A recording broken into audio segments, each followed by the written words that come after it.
مراتك ما بتخلفش أو مريضة أو أيا كان السبب وأنت رايح تتجوز، ربنا سبحانه وتعالى بيقول لك من حقك تتجوز.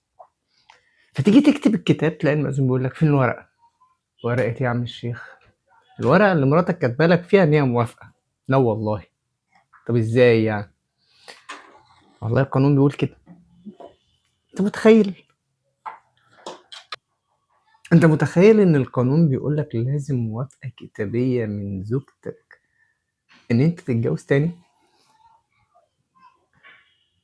طيب ولو مفيش الموافقة دي، المأذون ما يقدرش يكتب لك الكتاب.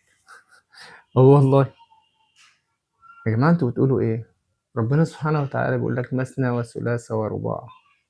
اه بس لازم مراتك تعرف وتوافق. مفيش كده في الدين ولا في الشرع على فكرة. وبعدين هو الدين اصلا احنا اتربينا ان الدين بيقول لك مش شرط ان هي تعرف علشان ما تجرحهاش. لازم الموضوع يجي كده بهدوء ببساطة، واحدة واحدة. هي مش موافقة، هتتطلق، تخرب البيت، تحرم العيال من ابوهم، العيال يتربوا بعيد عن ابوهم، يطلعوا غير اسوياء.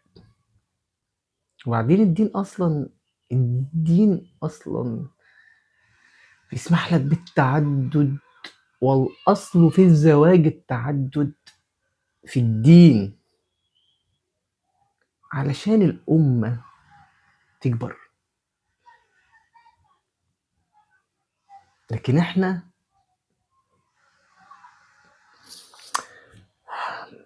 هو انا مش لاقي تعليق بصراحه. مش لاقي تعليق غير سلب ولايه الرجل في كل شيء. بس هو ده التعليق الوحيد. الهدف سلب ولايه الرجل في كل شيء.